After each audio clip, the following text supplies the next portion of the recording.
উন্নত চিকিৎসা নিতে লন্ডনের পথে রয়েছেন বিএনপি চেয়ারপারসন বেগম খালেদা জিয়া। মঙ্গলবার রাত 12টার কিছুক্ষণ আগে বিমানবন্দর ত্যাগ করে এয়ার অ্যাম্বুলেন্স। এর আগে রাত 8:15টার দিকে গুলশানের বাসভবন থেকে বিমানবন্দরের উদ্দেশ্যে রওনা হন খালেদা জিয়া। তাকে বিদায় জানাতে বিমানবন্দর সড়কে ভিড় করেন বিপুল নেতাকর্মী। বিমানবন্দরের পথে যাত্রা শুরুর ঠিক আগে এভাবেই সবাইকে হাত নেড়ে শুভেচ্ছা জানান বিএনপি চেয়ারপারসন বেগম খালেদা জিয়া। এ সময় তার সুস্থতা কামনা করেন বিএনপির কেন্দ্রীয় নেতারা। প্রত্যাশা তো আমরা করি ছেলে মা 7 বছর পর লন্ডনে দেখা হবে, ইনশাআল্লাহ উনি সুস্থ হবেন। ছেলেকে হাতে করে এনে জনগণের কাছে উনি বুঝিয়ে দিবেন যে আমার পরেই আমার ছেলে। উন্নত চিকিৎসার জন্য বিদেশ যাচ্ছেন।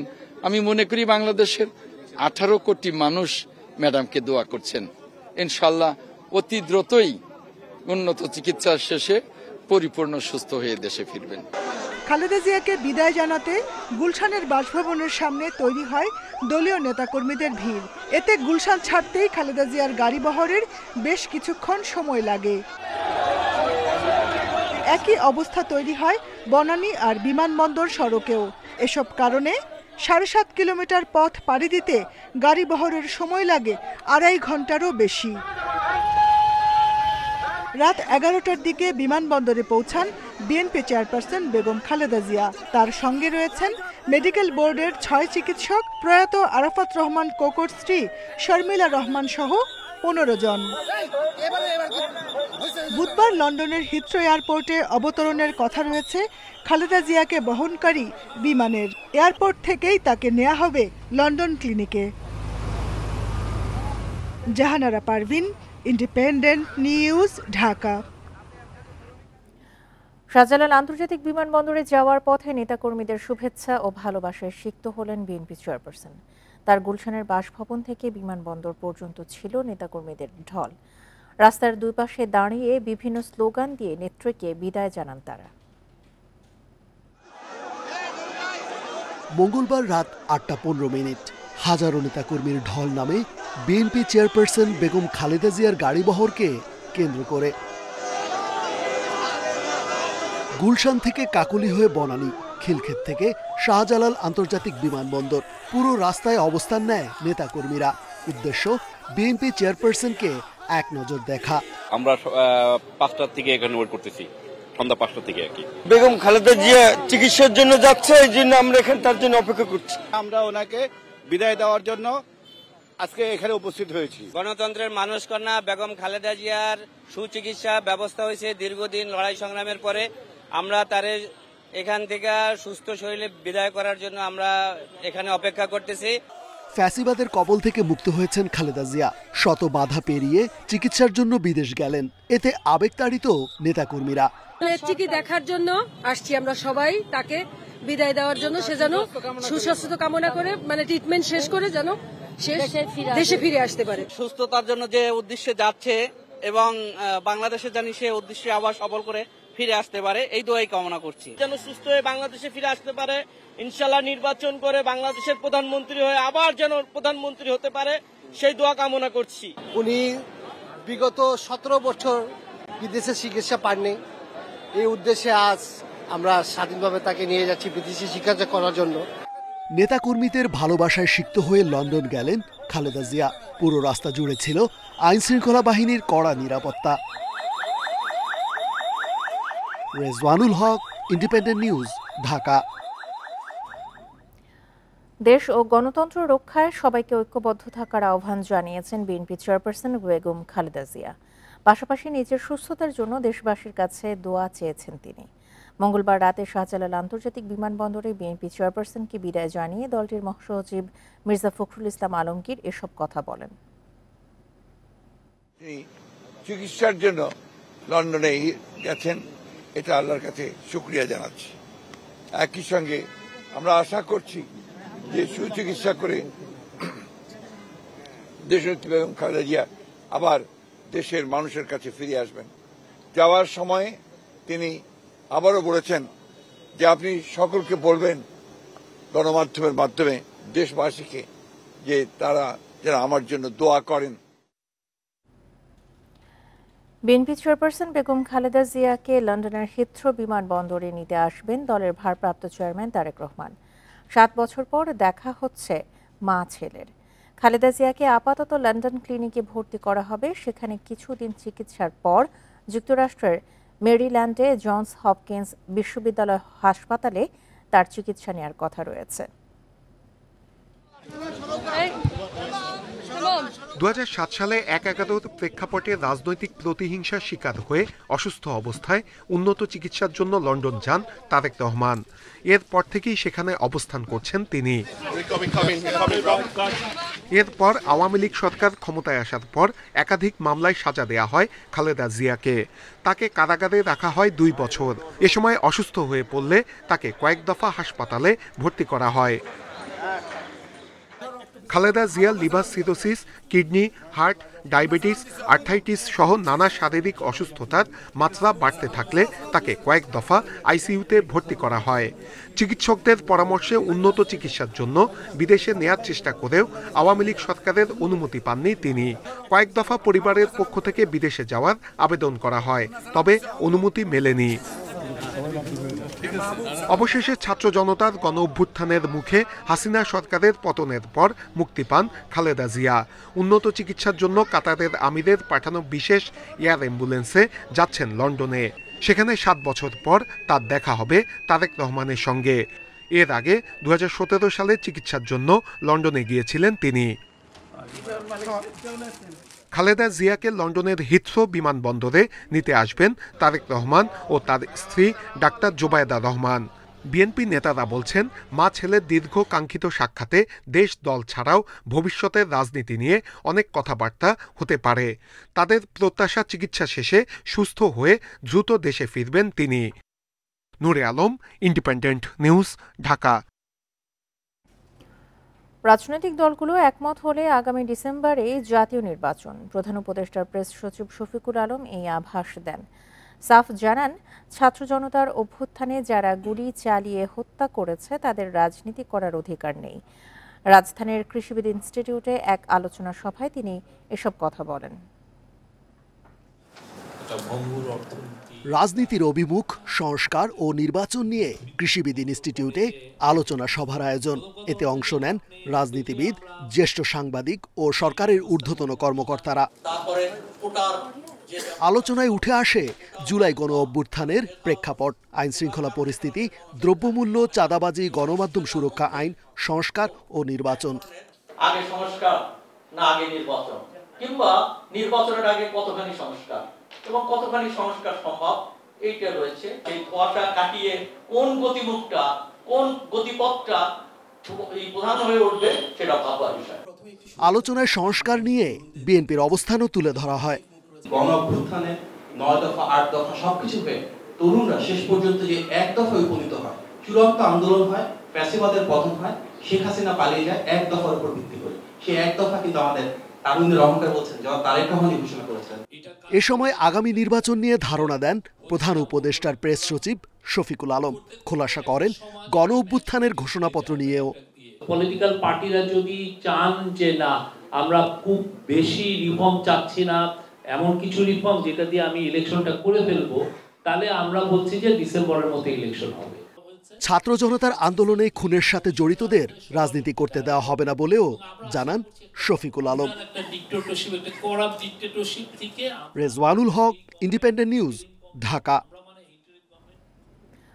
গণহত্যায় জড়িত অভিযোগে ক্ষমতাচ্যুত প্রধানমন্ত্রী শেখ হাসিনা সহ ৭৫ জনের পাসপোর্ট বাতিল করেছে অন্তর্বর্তী সরকার। মঙ্গলবার বিকেলে রাজধানীর ফরেন সার্ভিস একাডেমিতে এক সংবাদ সম্মেলনে এসব কথা জানান প্রধান উপদেষ্টার প্রেস সচিব মোহাম্মদ আবুল কালাম আজাদ মজুমদার। তিনি জানান, গুম হত্যায় জড়িত থাকার অভিযোগে ২২ জনের পাসপোর্ট বাতিল করা হয়েছে। পরে গণহত্যায় জড়িত অভিযোগে আরও ৭৫ জনের পাসপোর্ট বাতিল করা হয়েছে। আজাদ মজুমদার আরও বলেন, ই পাসপোর্ট প্রস্তুত হলে এখন থেকে প্রবাসী বাংলাদেশিরাও মোবাইলে SMS পাবেন। প্রবাসীদের ভোগান্তি কমাতে এই উদ্যোগে সহায়তা করবে বলে আশা করছে সরকার। তিনি আরও বলেন, পাসপোর্ট অফিসগুলো দালাল মুক্ত করার বিষয়ে সরকার আন্তরিকভাবে কাজ করছে। চলতি মাসের মধ্যে শিক্ষার্থীদের বই ছাপার কাজ শেষ হবে বলেও জানান আজাদ মজুমদার। তিনি জানান, আওয়ামী লীগের অনেকে কাজ পেয়ে অসহযোগিতা করেছে, তবে যেসব কর্মকর্তা সহযোগিতা করেনি তাদের বিরুদ্ধেও ব্যবস্থা নেওয়া হবে। এ সময় প্রধান উপদেষ্টার প্রেস সচিব শফিকুল আলম জানান, জামায়াতের আমিরের সঙ্গে প্রধান উপদেষ্টার বৈঠক হয়েছে, সংস্কার, নির্বাচন সহ বিভিন্ন ইস্যুতে কথা হয়েছে বলেও জানান তিনি। যারা গুমের সাথে সম্পৃক্ত এরকম অভিযোগে পাসপোর্ট বাতিল করা হয়েছে 22 জনের, এবং জুলাই হত্যাকাণ্ডের সাথে সম্পৃক্ত বা জুলাই হত্যাকাণ্ডের দায়ে অভিযুক্ত এমন 75 জনের পাসপোর্ট বাতিল করা হয়েছে। অবৈধ সম্পদের অভিযোগে আওয়ামী লীগের সাবেক 2 এমপি ও পুলিশের এক উপকমিশনারের বিরুদ্ধে মামলা করেছে দুদক। এছাড়া সাবেক প্রধানমন্ত্রীর প্রেস সচিব নাইমুল ইসলাম খানের দুর্নীতির অনুসন্ধান শুরু করেছে সংস্থাটি। মঙ্গলবার রাজধানীর সেগুনবাগিচার প্রধান কার্যালয়ে এসব তথ্য দেন দুদক মহাপরিচালক আক্তার হোসেন। ছিলেন সাবেক প্রধানমন্ত্রী শেখ হাসিনার ব্যক্তিগত সহকারী। এরপর মাগুরা 1 আসনের সংসদ সদস্য হন সাইফুজ্জামান শেখর। তার প্রায় 1 কোটি 80 লাখ টাকার এবং তার স্ত্রী সিমান রহমানের 1 কোটি 16 লাখ টাকার জ্ঞাত আয় বহির্ভূত সম্পদের তথ্য পাওয়া গেছে। এছাড়া গাইবান্ধার সাবেক এমপি আবুল কালাম আজাদের 6 কোটি টাকার অবৈধ সম্পদ অর্জনের অভিযোগ মিলেছে। সাবেক 2 এমপি ও তাদের স্ত্রীদের বিরুদ্ধে মামলা করেছে দুদক। দুর্নীতি দমন কমিশন আইন 2004-এর 27(1), দুর্নীতি প্রতিরোধ আইন 1947-এর 5(2) এবং মানি লন্ডারিং প্রতিরোধ আইন 2012-এর 4(2) এবং 4(3) ধারায় একটি মামলা রুজুর সিদ্ধান্ত গৃহীত হয়েছে। এদিকে সাবেক প্রধানমন্ত্রীর প্রেস সচিব নাইমুল ইসলাম খানের বিরুদ্ধে দুর্নীতির অনুসন্ধান শুরু করেছে দুদক। তার বিরুদ্ধে 163টি ব্যাংক হিসেবে 386 কোটি টাকার সন্দেহজনক লেনদেনের অভিযোগ। এছাড়া 1 কোটি 4 লাখ টাকার অবৈধ সম্পদ অর্জনের অভিযোগে চট্টগ্রামের সাবেক উপকমিশনার মোহাম্মদ শাহজাহানের বিরুদ্ধে মামলা করেছে দুদক। প্রাপ্ত অর্থ সম্পত্তির অবৈধ উৎস গোপন বা আড়াল করার উদ্দেশ্যে স্থানান্তর, রূপান্তর এবং হস্তান্তরের দায়ে দুর্নীতি দমন কমিশন আইন 2004-এর 27(1), মানি লন্ডারিং প্রতিরোধ আইন 2012-এর 4(2) ও 4(3) এবং দুর্নীতি প্রতিরোধ আইন 1947-এর 5(2) ধারায় একটি মামলা রুজুর সিদ্ধান্ত গৃহীত হয়েছে। তিনি আরও জানান, সরকারি কর্মচারীদের দ্বৈত নাগরিকত্বের তথ্য চেয়ে সব মন্ত্রণালয়ে চিঠি দেয়া হয়েছে। খারাপ হিসেবে চিহ্নিত করি। রিশাদ হুদা, ইন্ডিপেন্ডেন্ট নিউজ, ঢাকা। জুলাই বিপ্লবে আহতদের কর্মসংস্থান নিশ্চিত করবে সরকার। স্বরাষ্ট্র উপদেষ্টা জানিয়েছেন, প্রথম পর্যায়ে 100 জনকে পুলিশের বিভিন্ন ইউনিটে নিয়োগ দেওয়া হবে। এদিকে গত সরকারের সময় অর্থ পাচারে জড়িতদের নাম সহ প্রতিবেদন দ্রুত দেওয়ার নির্দেশ দিয়েছেন উপদেষ্টা। মঙ্গলবার সকালে এসপি ও সিআইডি কার্যালয় পরিদর্শন শেষে এসব কথা বলেন জাহাঙ্গীর আলম চৌধুরী। মঙ্গলবার সকালে পুলিশের বিশেষ শাখা এসবির প্রধান কার্যালয় পরিদর্শন করেন স্বরাষ্ট্র উপদেষ্টা। বৈঠক করেন কর্মকর্তাদের সাথে। এরপর যান সিআইডির প্রধান কার্যালয়ে। সাংবাদিকদের উপদেষ্টা জানান, বৈষম্য বিরোধী আন্দোলনে আহতদের পুলিশের বিভিন্ন ইউনিটে চাকরি দেওয়ার পরিকল্পনা করেছে অন্তর্বর্তী সরকার। অলরেডি একটা প্রপোজাল পাঠিয়েছি যে যারা আহত হয়েছে তাদের আমরা কিছু যেন আমরা পুলিশে অ্যাবজর্ব করতে পারি, আমরা তাদের একটা কর্মসংস্থানের জন্য একটা ব্যবস্থা করতে পারি। আমরা একটা প্রপোজাল পাঠাইছি, হয়তো ইসে যদি রাজি হলে আমরা আর সংখ্যাটা পেলে আমরা ওই ইসে দেখি, তো এক একজনের তো এক এক রকমের সমস্যা। উপদেষ্টা জানান, আওয়ামী লীগ সরকারের সময় বড় সমস্যা ছিল অর্থ পাচার। কত টাকা পাচার হয়েছে ও এর সাথে কারা জড়িত ছিল সেই বিষয়ে দ্রুত প্রতিবেদন দিতে সিআইডিকে নির্দেশ দেওয়া হয়েছে। মানি লন্ডারিং দাম সবচেয়ে বেশি হয়েছে, এটা নিয়ে আমি বলছি তারা যত তাড়াতাড়ি রিপোর্টটা দিতে পারে। এখন হলে যদি তারা ইনভেস্টিগেশনে করে সময় ক্ষেপণ করে কোনো লাভ নেই। আমি একটা রিপোর্ট চাই যে কারা কারা এটার সাথে জড়িত। এখন আমি ওই যদি ইনভেস্টিগেশন করতে আমার 1.5-2 বছর 3 বছর চলে যায়, ওইটার তো কোনো কার্যকরিতাই থাকে না সেই সময়। উপদেষ্টা আরও জানান, যানজট নিরসন স্বরাষ্ট্র মন্ত্রণালয়ের একার দায়িত্ব না, সংশ্লিষ্ট সবাইকে একযোগে কাজ করতে হবে। প্রায় 400 শিক্ষার্থী এখন সড়কে কাজ করছে। এ সংখ্যা শিগগিরই 1000-এ নেওয়া হবে বলেও জানান উপদেষ্টা। Khaled Raihan, independent news, Dhaka. শীতে দেশের বিভিন্ন জেলায় আশঙ্কাজনক হারে বেড়েছে শ্বাসকষ্ট, নিউমোনিয়া ও ডায়রিয়ার প্রকোপ। বিশেষ করে শিশু ও বয়স্করা আক্রান্ত হচ্ছে বেশি। রোগের চাপ সামলাতে হিমশিম অবস্থা হাসপাতালগুলোতে। অনেক জায়গায় শয্যা সংকটে মেঝে ও বারান্দাতেও দেয়া হচ্ছে চিকিৎসা। নাটোর সদর হাসপাতালের শিশু ওয়ার্ডের চিত্র এটি। 15 শয্যার বিপরীতে ভর্তি রয়েছে 52 জন। শয্যা না পেয়ে অনেকের ঠাঁই হয়েছে হাসপাতালের মেঝেতে, সেখানেই চলছে চিকিৎসা সেবা। ঠান্ডাজনিত কারণে মেয়েকে ভর্তি করেছিলাম একদিন আগে, এখন একটু ভালো। বাচ্চাটা অসুস্থ, বমি বমি ভাব, পাতলা পায়খানা, তো এজন্য আমরা এখানে ভর্তি হয়েছি। চিকিৎসকরা বলছে শীতজনিত রোগীর সংখ্যা বাড়ছে।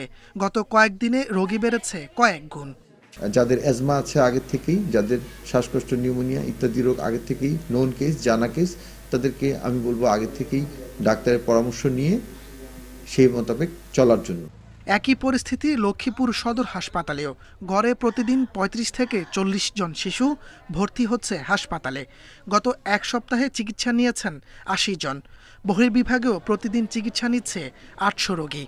বারিন্দাতে অনেক রোগী, আমরা হাঁটাচলা করতে পারতেছি না, রোগীরা অনেক ভোগান্তিতে পড়ে। প্রতিদিনই প্রায় শিশু বিভাগে 70 থেকে 80 জন গড়ে রোগী ভর্তি থাকে। তো যেহেতু শীতকাল, সেহেতু শিশু রোগীর সংখ্যা বেড়েছে। এক্ষেত্রে আমি মাদেরকে উপদেশ দিব যে প্রয়োজন ছাড়া শিশুদেরকে যাতে ঘরের বাইরে না বের করে। নওগাঁ সদর হাসপাতালে শীতে নানা রোগে চিকিৎসা নিচ্ছে 62 জন। ঠাঁই নেই রংপুর মেডিকেলেও। শিশু ওয়ার্ডে ভর্তি আছে শতাধিক রোগী। ঠান্ডা কয়েকদিন থেকে, কুয়াশা ঠান্ডা, এই কারণে বাচ্চা ঠান্ডা লাগছে। পাতলা পায়খানা, বমি করতেছে। আজকে এখানে আনছি, ডাক্তার দেখলো, ভর্তি করে দিচ্ছি। ঠাকুরগাঁও 250 শয্যার জেনারেল হাসপাতালে 45 শয্যার শিশু ওয়ার্ডে দিনে গড়ে চিকিৎসা নিচ্ছেন 150 রোগী। তাপস সরকার, ইন্ডিপেন্ডেন্ট নিউজ।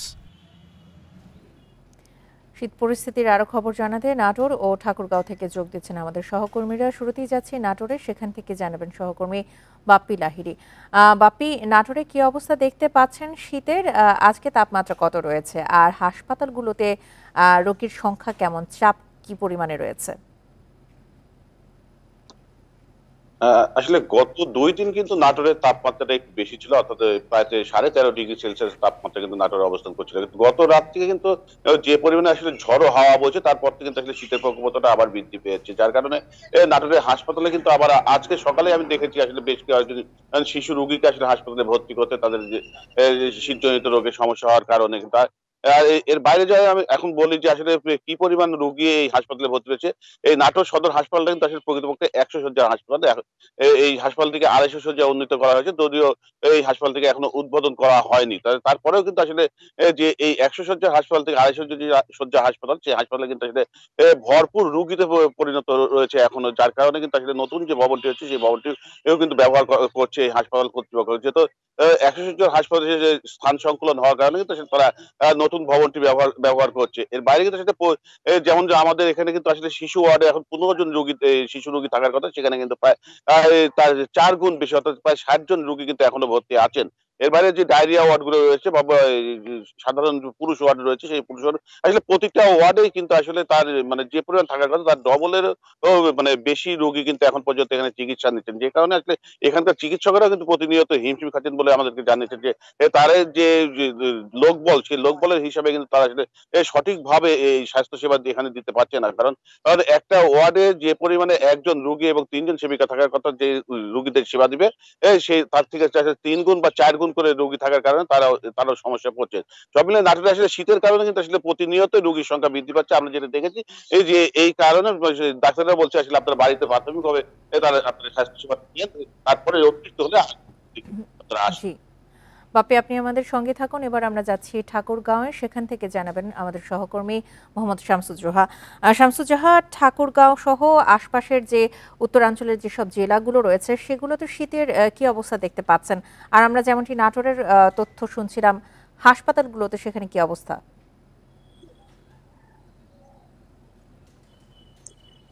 ঠাকুরগাঁও একটি শীত প্রধান এলাকা। এই এলাকায় কিন্তু শীত একবারে কমে গেছিল, তবে গতকাল রাত থেকে যে ঝড়ো হওয়া শুরু হয় এর থেকে কিন্তু একটি শীত আবার কিন্তু বেশি গতি নিয়ে ফিরে এসেছে। আর শিশুর এই যে আমি এখন আছি ঠাকুরগাঁওয়ের 250 শয্যার জেনারেল হাসপাতাল। এটি 250 শয্যার জেনারেল হাসপাতাল। এখানে 45 জন শিশু রোগীর ওয়ার্ড রয়েছে। এখানে আজকে প্রায় 1.5 শতাধিক শিশু রোগী ভর্তি রয়েছেন। শিশুরা বিশেষ করে ঠান্ডাজনিত নিউমোনিয়া, ডায়রিয়া রোগে আক্রান্ত হয়ে কিন্তু এই 250 শয্যার জেনারেল হাসপাতালে ভর্তি রয়েছেন। এখানে শিশুদের পাশাপাশি মা এবং বাবারা কিন্তু প্রচন্ড কষ্টের মধ্যে দিন পার করছেন, যেহেতু 45 শয্যার হাসপাতালটিতে 1.5 শতাধিক রোগী ভর্তি থাকছেন। এ কারণে মা বা বাবাদের কিন্তু এই মেঝেতে এবং একটি বেডে কিন্তু 3-4 জন করে থাকতে হচ্ছে। এই কারণে কিন্তু সমস্যাটা কিন্তু একবারে দিন দিন অনেক বৃদ্ধি পাচ্ছে। এই ঠাকুরগাঁও হাসপাতালটি 250 শয্যার হলেও কিন্তু এখানে জনবল সেই পরিমাণে নেই। এখানে যে পরিমাণে নার্স এবং অন্যান্য যে কর্মকর্তারা থাকার কথা সেগুলো কিন্তু নেই। এখানকার চিকিৎসকরা কিন্তু এই রোগীদের নিয়ে কিন্তু একেবারে হিমশিম খাচ্ছেন। 250 শয্যার হাসপাতালে প্রতিদিন 1000 খানেক রোগীর চিকিৎসা নিলেও কিন্তু প্রায় 5 শতাধিক রোগী এই হাসপাতালে ভর্তি থাকছেন। এখানে এই কারণেই এই হাসপাতাল কর্তৃপক্ষ চিকিৎসা দিতে কমাতে চিকিৎসকরা কি ধরনের পরামর্শ দিচ্ছেন? ডাক্তাররা বলছেন শিশুরা যাতে এই যেহেতু ঠান্ডায় মূলত শিশুরা বেশি আক্রান্ত হয়ে থাকে, এই কারণেই শিশুদের গরম কাপড় পরিধান করার পরামর্শ দিচ্ছেন এবং শিশুরা যাতে পানি থেকে দূরে থাকে সেটি কিন্তু পরামর্শ দিচ্ছেন এবং খুব বেশি প্রয়োজন ছাড়া যেন ঘরের বাইরে না যায় এরকম পরামর্শ দিচ্ছেন চিকিৎসকরা অভিভাবকদের। নাটোর এবং ঠাকুরগাঁও থেকে শীতের রোগীর প্রকোপ নিয়ে জানাচ্ছিলেন আমাদের সহকর্মীরা। ইঁদুরমারার গ্যাস ট্যাবলেট বা অ্যালুমিনিয়াম ফসফাইডের অতিরিক্ত ব্যবহারের কারণে কামরাঙ্গীর চরে মারা গেছে 2 শ্রমিক। খোলা বাজারে এই ট্যাবলেট সহজলভ্য হওয়ায় প্রতি বছরই প্রাণহানি ঘটছে বলছেন বিশেষজ্ঞরা। গ্যাস ট্যাবলেট ব্যবহারের পরিমাণ সম্পর্কে প্যাকেটের গায়ে লেখা না থাকায় প্রায়ই অসুস্থ হচ্ছেন ব্যবহারকারীরা। 2024 সালের জুনে রাজধানীর বসুন্ধরা এলাকায় গ্যাস ট্যাবলেট বা অ্যালুমিনিয়াম ফসফাইড প্রয়োগের পর মারা যায় এক ব্যবসায়ীর 2 সন্তান, যাদের বয়স 15 এবং 9 বছর। এমন ঘটনা ঘটে বগুড়ার শেরপুরেও। গত বছরের জানুয়ারিতে গ্যাস ট্যাবলেটের বিষক্রিয়ায় মারা যায় স্বামী স্ত্রী।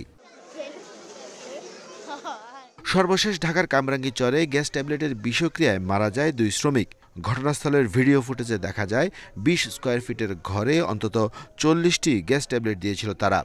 বিষক্রিয়ার তীব্রতা এত বেশি ছিল যে খারাপ লাগার কথা কাউকে জানাতেও পারেনি শ্রমিকরা। ওষুধ দিয়ে মনে হয় ঘুরতে গেছে, মালিকে বলছে যে এখানে ঘুমাইতে না, পরে ওরা মনে হয় ঘুরা রাত্রে আসছে। ছোট ছেলেটার জন্য অনেক মায়া লাগে। ছেলেটার সবসময় দেখি গেটের মধ্যে তা বসে থাকে, ছাদে যায়। সার্ফ করে শুধু হকাররা বেছে না, বিক্রি করে না, হকার থেকে নিই। কত করে? 300 টাকা আছে, 250 টাকা আছে, 200 টাকা আছে। নিহত শ্রমিকদের বয়স 12 ও 21 বছর। পুলিশ বলছে ফুটপাত থেকে ওষুধ কিনেছিল তারা। ঘরে ফ্যান চালানো না থাকায় বিষক্রিয়ার তীব্রতা বেড়েছে। ভিতরতে আটকাই দিয়ে তারা এইটা দিছে আর কি, ওষুধ দিছে, যার দরুন বেশি বিষক্রিয়া হয়েছে। সারপোকা ওষুধ ভ্যানেও বিক্রি করে, এলাকায় দোকানেও তো পাওয়া যায় সারপোকা ওষুধ, কিন্তু পরিমাণের থেকে অতিরিক্ত পরিমাণ ব্যবহার হয়তো দুর্ঘটনা বেশি।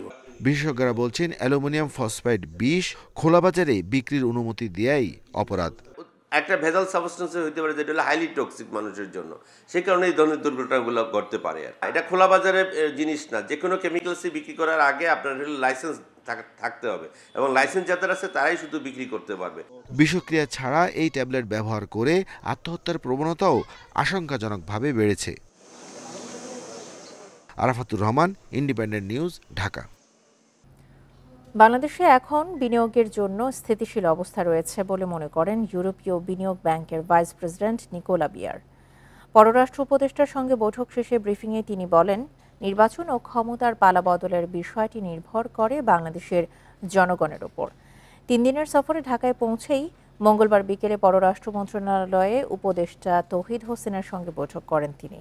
এ সময় বিনিয়োগের নতুন ক্ষেত্র, সংস্কার ও নির্বাচন নিয়ে আলোচনা করেন তারা। বৈঠক শেষে ইউরোপীয় বিনিয়োগ ব্যাংকের ভাইস প্রেসিডেন্ট বলেন, এই অঞ্চলে বাংলাদেশকে শক্তিশালী করতে ইউরোপীয় ইউনিয়ন কাজ করছে। বিনিয়োগের মাধ্যমে অন্তর্বর্তী সরকারের সংস্কার পরিকল্পনা বাস্তবায়নে তারা পাশে থাকতে চান বলেও মন্তব্য করেন নিকোলা বিয়ার। সফরকালে প্রধান উপদেষ্টার সঙ্গে সৌজন্য সাক্ষাৎ ছাড়াও একাধিক উপদেষ্টা ও বাংলাদেশ ব্যাংকের গভর্নরের সঙ্গে বৈঠক করবেন তিনি।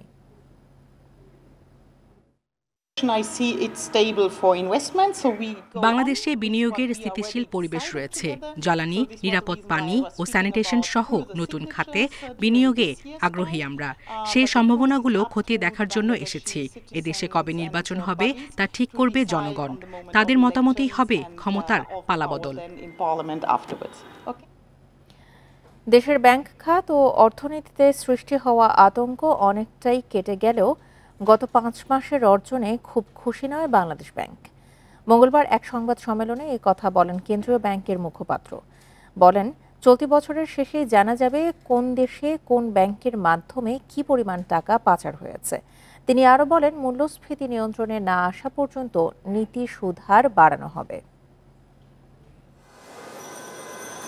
শেখ হাসিনা সরকার পতনের পর সবচেয়ে চাপে পড়ে দেশের ব্যাংক খাত। দুর্নীতি ও অনিয়মের কারণে দুর্বল হয়ে পড়া ব্যাংকগুলোতে দেখা দেয় তারল্য সংকট। এমনকি রিজার্ভ কমে যাওয়ার কারণে চাপে পড়ে দেশের অর্থনীতিও। সংবাদ সম্মেলনে বাংলাদেশ ব্যাংকের মুখপাত্র জানান, অন্তর্বর্তী সরকার দায়িত্ব নেওয়ার 5 মাসের মধ্যে অর্থনীতির আতঙ্ক কেটে গেছে। বলেন, এই মুহূর্তে কেন্দ্রীয় ব্যাংকের বড় চ্যালেঞ্জ মূল্যস্ফীতি নিয়ন্ত্রণে আনা। এই জন্য বাংলাদেশ ব্যাংকের একমাত্র অস্ত্র নীতি সুদ হার বৃদ্ধি। অর্থনীতির ওই সময়টা যে আমরা একটা আতঙ্কের মধ্যে ছিলাম, এই আতঙ্কটা কিন্তু এখন নাই। আতঙ্ক কেটে গেছে। আমরা অন্তত খুব ভালো অবস্থানে না যেতে পারলেও আমরা বলতে পারবো যে খারাপ অবস্থানটা থেকে আমরা ফিরে আসতে পেরেছি। ডলারের বিনিময় হার বাজার ভিত্তিক করার প্রক্রিয়া চলমান আছে বলেও জানান কেন্দ্রীয় ব্যাংকের মুখপাত্র। বলেন, দুর্বল ব্যাংকগুলোর প্রকৃত চিত্র খতিয়ে দেখতে নিরীক্ষা শুরু হয়েছে। তবে জনবল সংকট থাকায় অন্যান্য ব্যাংকে এই কার্যক্রম শুরু করা যায়নি। বড় ব্যাংকটার কথা বলছেন, সেই বড় ব্যাংকটাকে হাত দেবার মতো এই পরিমাণ রিসোর্স আমাদের হাতে ছিল না। আমরা আগে অভিজ্ঞতা নিতে চাই। দুটা কারণ হচ্ছে যে, একটা আমাদের রিসোর্সের অভাব, 2 নম্বর হচ্ছে যে আমরা আসলে অভিজ্ঞতারও তো অভাব আছে। আমরা ছোটগুলো দিয়ে অভিজ্ঞতা নিতে চাচ্ছি। মুখপাত্র জানান, কোন ব্যাংকের মাধ্যমে কি পরিমাণ টাকা কোন দেশে পাচার হয়েছে চলতি বছরের শেষ নাগাদ সে বিষয়ে স্পষ্ট জানা যাবে। অর্থ ফেরত আনতে নির্ধারিত সংস্থাগুলো কাজ করছে বলেও জানান তিনি। Shafiul Alam Sujon, independent news, Dhaka. নীলফামারীর ডোমার রেল স্টেশন হয়ে প্রতিদিন চলাচল করে 14টি ট্রেন। যাত্রী সেবা বাড়াতে এবং স্টেশনের আধুনিকায়নে খরচ করা হয় কোটি টাকার বেশি। অথচ প্রকল্প শেষে দৃশ্যত কোনো পরিবর্তন নেই এই স্টেশনের। সেবাবঞ্চিত যাত্রীদের সব সমস্যায় রয়ে গেছে আগের মতো, বেড়েছে দুর্ভোগও। নীলফামারীর ডোমার রেল স্টেশন আধুনিকায়নের পর প্ল্যাটফর্ম সামান্য উঁচু হওয়া ছাড়া দৃশ্যত নেই তেমন পরিবর্তন। এছাড়া যাত্রীদের বসার স্থান, বিশ্রামাগার, আলাদা শৌচাগার, ফিডিং রুম থাকার কথা এই প্রকল্পে। অথচ কোটি টাকার বেশি খরচ হলেও সমস্যা রয়ে গেছে আগের মতোই। 1 নম্বর প্ল্যাটফর্মটা হচ্ছে 10 ফিট চওড়া, এটা 20 ফিট হওয়া আবশ্যক। ডোমা রেলওয়ে স্টেশনে মেয়েদের জন্য আলাদা ওয়াশরুম নাই, আর এখানে ওয়েটিং রুম নাই। এই এলাকার লোকজন স্বতঃস্ফূর্তভাবে টিকিট কেটে রেলে যাওয়া আসা করে, কিন্তু অবকাঠামোর দিক থেকে আমাদের রেল স্টেশন অনেক পিছিয়ে আছে। সাধারণ টিকিটের পাশাপাশি প্রথম শ্রেণীর টিকিটও বিক্রি হয় এখানে। অথচ যাত্রীদের বসার জায়গা নেই। ভিআইপিদের নিজেদের কক্ষে বসতে দেন স্টেশন মাস্টার। আমরা আমাদের ঊর্ধ্বতন কর্তৃপক্ষকে লিখিতভাবে অভিযোগ দিয়েছি এবং পাশাপাশি মৌখিকভাবেও বারবার তাদেরকে অবগত করা হয়েছে। তারা আমাদেরকে আশ্বস্ত করেছে। এসব প্রকল্পের পুরোটাই বিগত সরকারের নেতাকর্মীদের লুটপাটের প্রকল্প বলে দাবি করছেন বিশিষ্টজনেরা। সাবেক সরকার যে উন্নয়নের যে কথা বলে যে কাজ করেছে, কাজের মধ্যে দুর্নীতি হয়েছে। দুর্নীতি না হলে একটা স্টেশনে একটা টয়লেটের ব্যবস্থা নাই, একটা ওয়েটিং রুমের ব্যবস্থা নেই, এটা খুবই হতাশাজনক। 2022 সালে 150 কোটি টাকা খরচ করে পশ্চিমাঞ্চল রেলের যে 26টি স্টেশন আধুনিকায়ন প্রকল্প নেওয়া হয়, তার মধ্যে নীলফামারীর ডোমার স্টেশন একটি। Independent news. এ বিষয়ে আরও জানাতে নীলফামারী থেকে যোগ দিচ্ছেন সহকর্মী আরফিনুল ইসলাম। আরফিনুল, এই স্টেশনের আধুনিকায়ন সহ অন্যান্য যে যাত্রী দুর্ভোগ রয়েছে, সেগুলো সমস্যা সমাধানে প্রশাসনিকভাবে কোনো উদ্যোগ কেন নেওয়া হচ্ছে না? জি, আমি এই মুহূর্তে রয়েছি নীলফামারী ডোমার রেলওয়ে স্টেশনে। এই স্টেশনটি বিভিন্ন কারণে বিশেষ গুরুত্বপূর্ণ। একদিকে এটি চিলাহাটি হলদিবাড়ি সীমান্তবর্তীর পাশেই অবস্থিত, অন্যদিকে এই স্টেশনটি একটি শতবর্ষী স্টেশন। পাশাপাশি এই স্টেশনটিতে পার্শ্ববর্তী 4 উপজেলা থেকে শত শত মানুষ নিয়মিত চলাচল করে। যখন এটি আধুনিকায়ন প্রকল্পের আওতায় এই স্টেশনটি আসে তখন এই এলাকার মানুষের মধ্যে ব্যাপক উৎসাহ উদ্দীপনা দেখা দিয়েছিল, কিন্তু প্রকল্পের কাজ শেষ হওয়ার পর এই মানুষের মধ্যে এবং সাধারণ যাত্রীদের মধ্যে ব্যাপক হতাশা দেখা দিয়েছে। তার কারণ হচ্ছে যে এখানে প্রথম শ্রেণীর টিকিট বিক্রি হলেও প্রথম শ্রেণীর যাত্রীদের জন্য কোনো ব্যবস্থা নেই। পাশাপাশি এই স্টেশনটি থেকে খুলনা এবং ঢাকা রুটে প্রচুর পরিমাণ মালামাল আনা নেওয়া করা হয়, কিন্তু এখানে যে মালামালগুলো রাখা হয় এখানে পর্যাপ্ত সিকিউরিটি ব্যবস্থাও নেই। সিসি ক্যামেরার ব্যবস্থা না থাকার কারণে চরম হতাশার মধ্যে থাকে যাত্রীরা এবং ব্যবসায়ীরা। তো আমরা এই বিষয়গুলো নিয়ে প্রথমত কথা বলেছিলাম এখানকার দায়িত্বরত স্টেশন মাস্টারের কাছে। তিনি আমাদেরকে জানিয়েছেন যে যাত্রীরা যখন বিভিন্ন সমস্যা নিয়ে আমার কাছে অভিযোগ নিয়ে আসে তখন আমি মৌখিকভাবে এবং লিখিতভাবে নানাভাবে আমার ঊর্ধ্বতন কর্তৃপক্ষকে ব্যাপারগুলো জানিয়েছিলাম। তারা আমাদেরকে খুব শীঘ্রই এগুলা সমাধান হবে বলে আশ্বাস দিয়েছিল এবং পরবর্তীতে আমি রেলওয়ে পাকশি এবং আমাদের পার্বতীপুর ডিভিশনের বিভিন্ন কর্মকর্তার সাথে এই বিষয়টা নিয়ে কথা বলার চেষ্টা করেছিলাম। তারা আমাকে যেটা জানিয়েছেন সেটা হচ্ছে যে রেলওয়েগুলোর বিভিন্ন বিষয় নিয়ে তারা কাজ করছেন। যেই রেলওয়েগুলোতে যাত্রী সমাগম একটু বেশি থাকে এবং যেগুলোর ভৌগোলিক গুরুত্ব রয়েছে সেগুলোকে প্রাধান্য দিয়ে তারা এই সমস্যাগুলো সমাধানের চেষ্টা করছেন। নীলফামারী থেকে জানাচ্ছিলেন আমাদের সহকর্মী আরফিনুল ইসলাম। গত 5 বছর ধরে পটুয়াখালীর মহিপুরে ঝুঁকিপূর্ণ সেতু দিয়েই চলাচল করছেন স্থানীয়রা। যে কোনো মুহূর্তে সেতুটি ধসে পড়ে দুর্ঘটনার শঙ্কা তাদের। যাতায়াত সহজ করতে নতুন সেতু নির্মাণের দাবি জানিয়েছেন এলাকাবাসী। কলাপাড়ার তাহেরপুর ও আজিমপুরে যাতায়াতে 2001 সালে লক্ষ্মীর খালে 63 মিটার দীর্ঘ সেতু নির্মাণ করে এলজিইডি। রক্ষণাবেক্ষণের অভাবে 2019 সালে ধসে পড়ে সেতুর অনেক অংশ। গত 5 বছরেও আর সংস্কার হয়নি সেতুটি। বর্তমানে ভাঙা অংশে নিজেদের উদ্যোগে কাঠের পাটাতন দিয়ে ঝুঁকি নিয়ে যাতায়াত করছেন গ্রামবাসী। আমরা প্রতিদিন এই ব্রিজ থেকে স্কুলে যাই, এই ব্রিজে উঠলেই আমাদের ভয় করে। ভাঙাচোরা ব্রিজ পার হয়ে তারপর আমরা স্কুলে যাই, আমাদের অনেক ভয় লাগে। এই ব্রিজটা যদি মেরামত করে দেয় আমাদের অনেক ভালো হয়। গাড়ি ওপার থেকে এপার আসতে অনেক আপনার যে ভোগান্তি শিকার হইতে আছে, আর একজনের সাহায্য নিতে হচ্ছে। সেতু পারাপারে বেশি ঝুঁকিতে রয়েছেন স্কুল শিক্ষার্থী ও বয়স্করা। দুর্ভোগ লাঘবে নতুন সেতু নির্মাণের দাবি এলাকাবাসীর।